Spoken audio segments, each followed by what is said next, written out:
Alright guys, continuing on with Kill Bill Volume 2 from 2004. This was just a year after the first volume came out. And this is still considered the fourth film by Quentin Tarantino. Because I know when they first announced this was like the fifth film. But the two films were supposed to be originally like a 4-hour epic movie. So it's all considered one movie. This is his fourth film, continuation of it. Like I said in the last video for the first one, I haven't seen this one probably in longer than I've seen the first one. Well, absolutely, because I just saw the first one again. But before that, I haven't seen part two in a while, and I never cared for it as much as the first one. All the performances are just as excellent. Daryl Hannah is in this a lot more. She has such a great scene with the eye ripped out of her. Awesome stuff. I read off the cast of just both movies in the last video, so if you haven't seen the first video on part one, go check it out. We're going to talk part two, Kill Bill, volume 2. The bride continues to murder. So we get pretty much the exact opening from the first movie. The black and white of her at the massacre with Bill saying, do you think I'm sadistic and all that, and she gets shot in the head. So, nice little recap for people who missed the first one. I mean, it doesn't recap everything, but you get the intro at least. So in this entry, we find out the bride's name, and it's Beatrix, which I completely forgot to mention at the end of the last video, that we find out that her daughter's still alive, that she thought was, died inside of her when she got shot and, was in the coma for 4.5 years. So her daughter's still alive, and I remember it's her name BB, right? Because Bill and Beatrix, so that's where they got the name for the daughter for. I don't, like I said a few times, I don't remember this movie a lot at all. So this is going to be interesting. So we have the quick little scene that takes place after most of the events in this movie, after she kills Bud and Elle Driver, and she's driving a Bill. Again, great choice for it to be black and white, and then same, it continues on into the scene with the wedding rehearsal. It wasn't a wedding. She reveals that it was actually the rehearsal for the wedding, where all this massacre went down.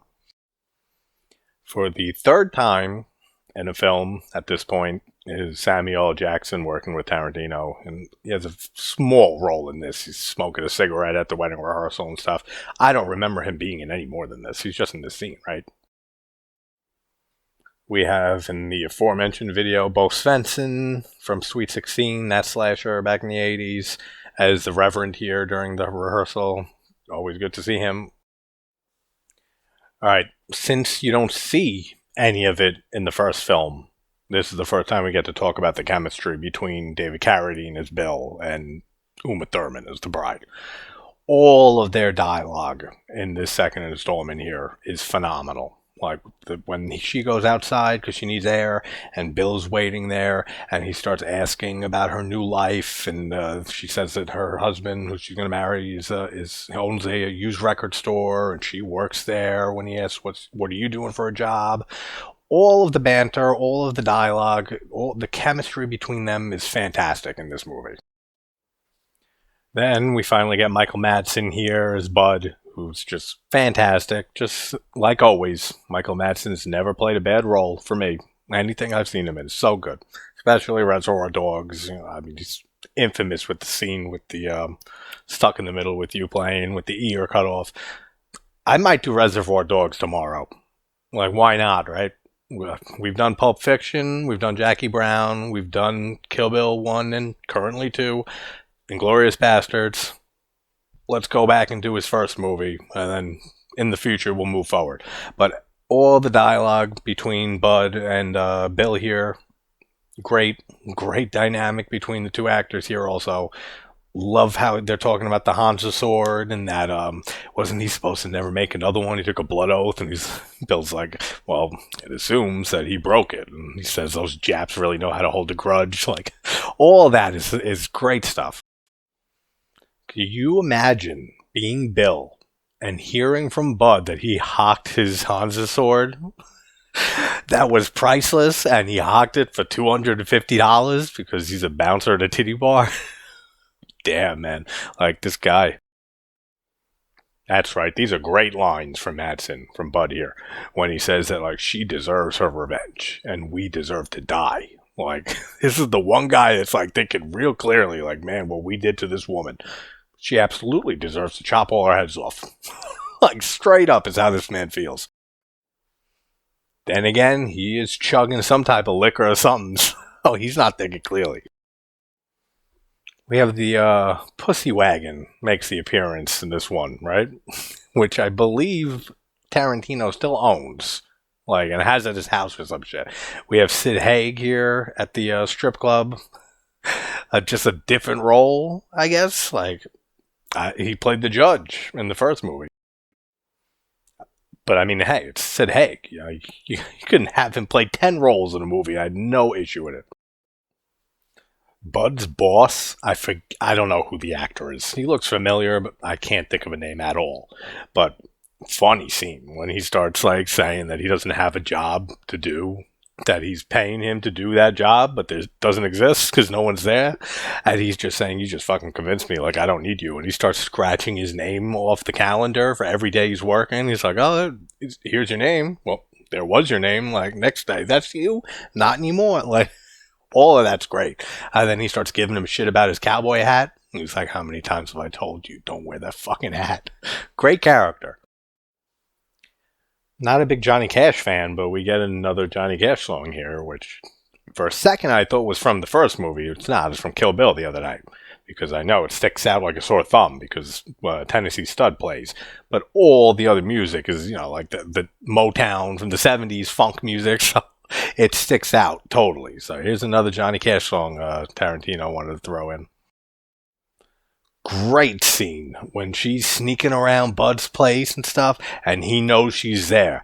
And he goes inside, she opens the door, and he's ready with a double barrel shotgun, blasts her like 10 feet out the door. Again, she's alive, like just like this woman's indestructible. She can take a bullet straight to the head at point blank range. She could get shot in the chest with a shotgun, like from pretty close, 5 feet away. Like you can't kill this woman. And I told you, the liquor he was drinking, the shit was fucking his judgment up. Because right now, he doesn't seem like he's sticking by the whole she deserves her revenge, we all deserve to die thing. He's going for the, no, I don't want to die, I'm going to kill this bitch thing. Great score, too, during the scene when she's just laid out and just starts playing. I can't think of who did it or what it's from, but it sounds very Ennio Morricone. Like, very, very much. Could possibly be him. Because, I mean, he's worked with Tarantino. I know he did The Inglourious Bastards ending theme and stuff, which wasn't for the movie. He took it from an older film. But still, like, he loves Morricone. Who doesn't? So then he buries her alive in the coffin, which I said in the last video. That it is so City of the Living Dead. It is so Lucio Fulci. You can't get more Fulci if he tried to get more Fulci here. Like, identical almost, and it's so suspenseful though. There's so much tension here, and then she has the 3-inch punch and stuff to break herself out of there, which get the fuck out of here. But she learned from Pai Mei, the crazy Jap guy that we see later with the awesome friggin' Fu Manchu. What a great, ridiculous character that is. But what a great suspenseful scene here. Then how she gets out, and that's a reference to Bruce Lee, right? His 3-inch like death punch or something. I was never a big Bruce Lee fan, honestly. Enter the Dragon's great, and maybe another one or two, but that was about it. But I'm pretty sure that's a Bruce Lee reference, right? My apologies. Pai Mei is Chinese. It's not Japanese. It's from China. I'm sure this is probably maybe an homage also to something. Somebody let me know if you know. But the whole 5-point palm exploding heart technique, what a great idea. Like, what a great idea that is for this. Then when obviously in the end, Pai Mei teaches her, he did not teach Bill. And we get that famous line from him before he dies, like, Pai Mei taught you the whatever whole long-ass thing technique. Great stuff. Also, very, very clever of Tarantino to have Bill calling her kiddo, and that's her last name. But it sounds like he's just calling her kiddo. So her name has been hidden here. I don't think there's any clues to it in the first movie, right? But in the second one here, there's some clues to it before you find out her full name.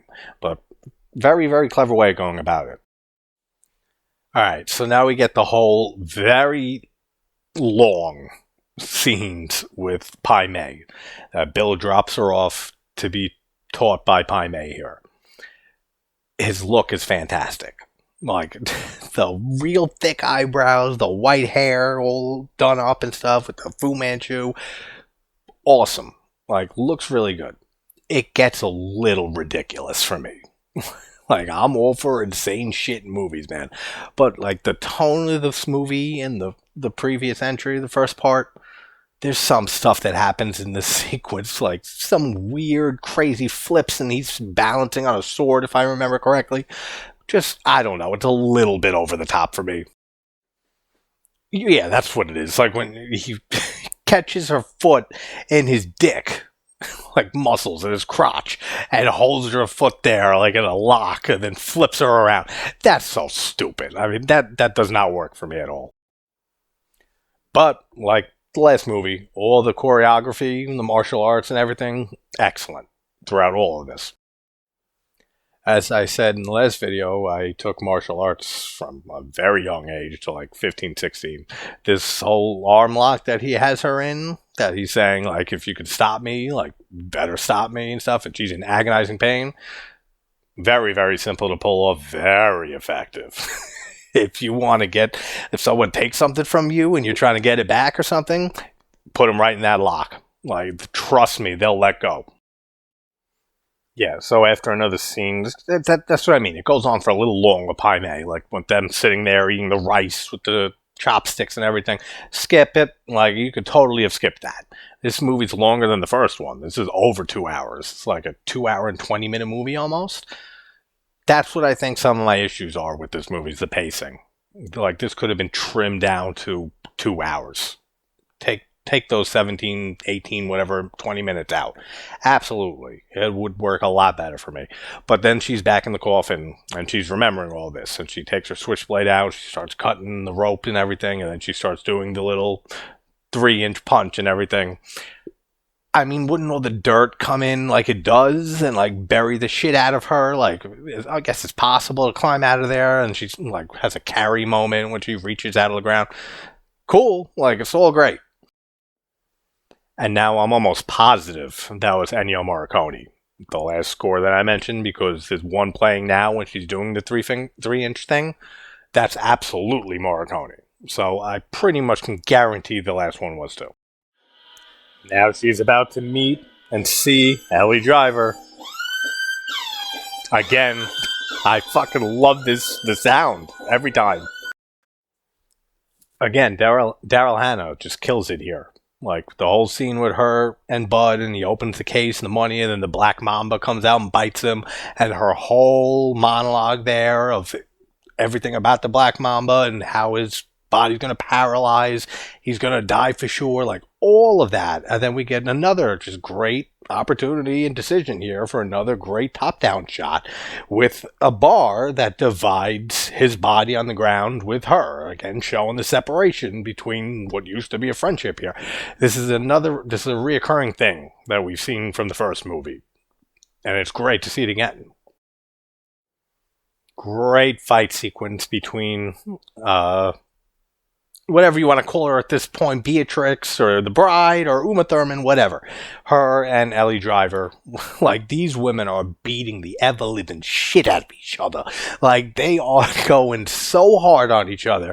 And then we find out that Elle Driver killed Pai Mei. And we find out why her eye's missing, and she wears the patch because she's called him under his training, called him an old miserable fool. And she says, bad idea. Yeah, he snatched her fucking eye out of her socket. Out of its socket, man. And the same thing's about to happen to her other eye right now. And that's fantastic, too. Just like the build up with the music and stuff.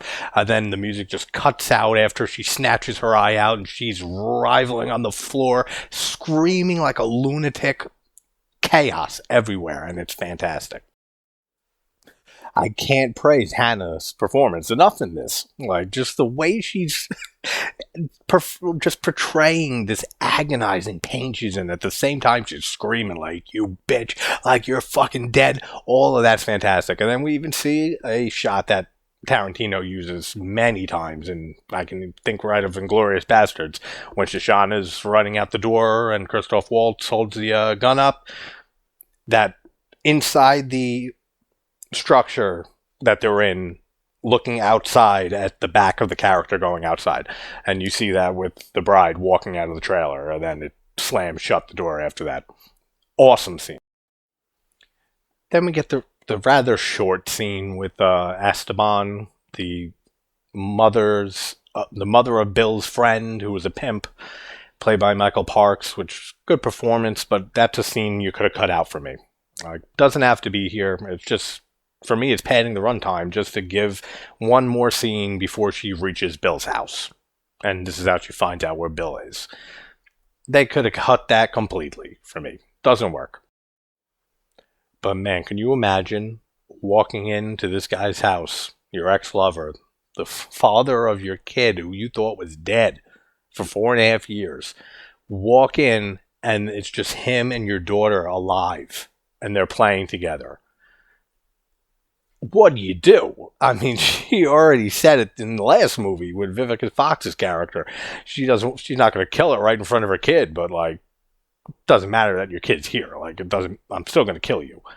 But this is her kid. And she still has kind of warped feelings for Bill still. So there's a lot of great performances in this scene from both of them. Like, just with expressions on their face and stuff. Especially Uma Thurman. Like, she absolutely kills it in this whole last 45 minutes-ish. Okay, so now I remember why this movie just isn't as good for me as the first one. And it's definitely the pacing. And those scenes that I said should have been cut out. The last 45 minutes, over that here, like 50 minutes, is just her with Bill talking. Like, a lot of it is just talking for way too long. Like, it works. It's good dialogue, as usual, with any Tarantino film. But it's just too much. Like, this should have been the last half hour of the movie. Like I said, if you took 20 minutes out, this would have been the last half hour-ish of the movie. There's still stuff that goes on, like when you know that they don't trust the shit out of each other. So when he pulls out the gun and shoots her and stuff, like when she tries making a move, there's some great tension, actually, throughout this. But it just goes on way, way too long for me. We do get the funny little flashback with the Korean woman, the Asian woman, whatever she is, blast the hole in the door, and then that's right after she found out she was pregnant. The strip's right by the door, and they have this little standoff. And then she just like leaves, and she peeks her head through the part of the door she blew out, and congratulations. She leaves. I mean, that's funny. It breaks up the monotony a bit. And like I said, the chemistry is fantastic between Carradine and Thurman in this. It's not up to par with like great Tarantino dialogue. And because it goes on for so long, it's the biggest negative for the movie for me. Like, this is the whole reason that I never liked part 2 anywhere near as much as the first one. So much more action going on. There's so much more just talking in this one. And it's still good dialogue, but it's time to move on. Like I keep saying, I don't want to keep being repetitive, but this should have been like the last half hour, not the last hour of the film. But then, of course, it wraps up brilliantly with them just sitting there and having their last conversation, and them both taking out their swords and having a brief, great choreographed fight, and then the great line from him after she does the 5-finger or the 5 pressure point, whatever the hell. And he asks, like, Pai Mei taught you? He's like, of course he taught me. And he just takes his 5 steps and drops dead. Like, awesome scene. And I love the line from Bill before he dies, when he's sitting there, she's like, I'm a bad person. He's like, no, you're my favorite person. Just every now and then you can be a real cunt. Great line, man, to say to the person who killed you, because he knows he's dying. So, I mean, great ending line to someone, even though they talk a little bit more. So funny. We get some more Ennio Morricone music as he dies. Then the lioness has rejoined her cub. All is right in the jungle. But she's split up over this, man. She's crying in the bathroom on the floor that she killed Bill. Like, this definitely leaves her with a ton of guilt. Like, even though she, like Bud says, her revenge is absolutely deserved. Like, after what they did to this poor woman, she still's got to live with her actions and stuff for the rest of her life. I mean, she doesn't seem too bothered by killing, but Bill meant something to her, obviously. So it's still a loss to her. But she gets her kid back that she thought was dead and didn't even know was still alive. So, great ending. Lackluster second part. Like, it is. Like, it didn't go up really on this watch. Unlike the first movie, which went up a decent amount. Like, I totally forget every time until I rewatch Kill Bill, the first one, how much I love it. And then I always remember that this one's a lot more slow-paced. It's a lot longer. There's stuff that doesn't have to be here. And then I try and give it another chance, and it just doesn't work out. Like, it's the same result every time. But you can't watch one without the other. I mean, you can, and I have many times. I can't remember the last time I watched both back-to-back. But it feels right watching the whole thing as one big epic movie the way it was supposed to. But that's Kill Bill Volume 2 and Volume 1. Awesome. Great middle of the road for me, Tarantino. But middle of the road Tarantino is still fantastic. All right, guys. Have a great night. Talk to you soon. Take care.